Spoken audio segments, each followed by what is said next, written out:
আসসালামু আলাইকুম প্রিয় ভিউয়ার্স, সবাই ভালো আছেন? আমরা উপস্থিত আছি কাতারের দোহা শহরে মুগলিনা মেট্রো স্টেশনে। আমরা এখন কথা বলবো আমাদের ছোট ভাই ওমর ফারুক। সে আমাদেরই খুলনার কৃতি সন্তান, খুলনা বিভাগীয় মাগুরা জেলার। ও অল্প বয়সে দেখছেন যে দেশ ছেড়ে প্রবাসে এসেছে মনের আকাঙ্ক্ষা এবং আশা পূরণের জন্য। তার পরিবার তাকে বিদেশে পাঠিয়েছে। আমরা তারে দেখে হতাশ এবং তাকে দেখে আমরা অনুপ্রাণিত যে আসলে সে যে বয়সে বিদেশে আসছে, আসলে সঠিক বয়সে সে আসছে। আমরা অনেকটা বয়স খেয়ে আসছি, তারপরে আমরা চাই নিজেকে দাঁড় করানোর জন্য। তা ওমর, হুম। তোমার ভোলাকে তুমি কিছু বলো, তোমার দেশ গ্রামের বাড়ি বলো কোথায়? আমার নাম মোহাম্মদ ওমর ফারুক, আমার বাড়ি মাগুরা। হ্যাঁ। আমি বর্তমানে কাতার আছি। হ্যাঁ, তা তুমি কাতারে যে আছো, তোমার স্বপ্ন কি? তুমি কাতারে কি করতে আসছো? আমার ইচ্ছা আমি অল্প দিন এখানে থেকে ইউরোপ যাব। হ্যাঁ, ইউরোপে পৌঁছাবা। ইউরোপে কোন দেশে যাবা? ইউরোপে কোন দেশে যাবা বলো, যে কোনো দেশ। ইটালি।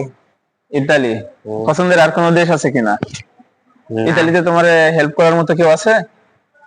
না। এখানে তো আমরা দেশের মানুষ, তোমার পরিচিত হয়েছি, একই ক্যাম্পে আছি, একই সাথে আছি, তোমাকে ভালো মন্দ কথা বলতে পারতেছি। ওইখানে কিভাবে কি করবা?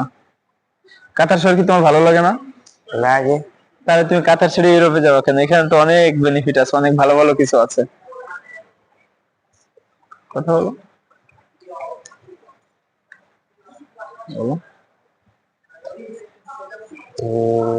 আচ্ছা, ও একটু লজ্জা বোধ পাচ্ছে কথা বলতে। আমি বলি, আসলে সে যে বয়সে আসছে, পারফেক্ট বয়সে আসছে, সে ইউরোপে যেতে চায়, নিজেকে সফল করতে চায়, এটাই বাস্তব।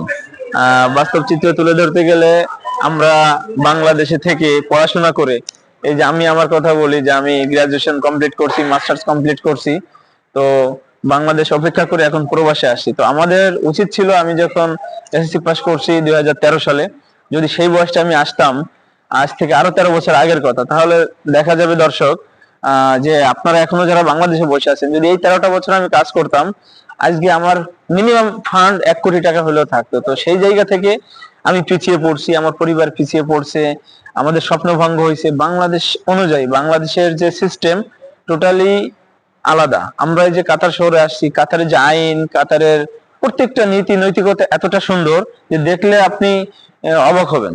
যার জন্য আমার কাছ থেকে বাণী থাকবে এটাই, যে যারা এখনো বাংলাদেশে আছেন, যারা ফার্স্ট ক্লাস রেজাল্টের আশায় বসে আছেন, ফিউচারে দেখা গেছে একটা নিয়োগ আসবে, 150 মানুষ নিয়োগ দিবে সরকার, সেখানে 1.5 কোটি মানুষ বা 1.5 লক্ষ মানুষ মিনিমাম অ্যাপ্লাই করতেছে, তাহলে আপনার তকদিরটা কোথায়? প্রতিযোগিতার ভিতর দিয়ে থাকতেছে।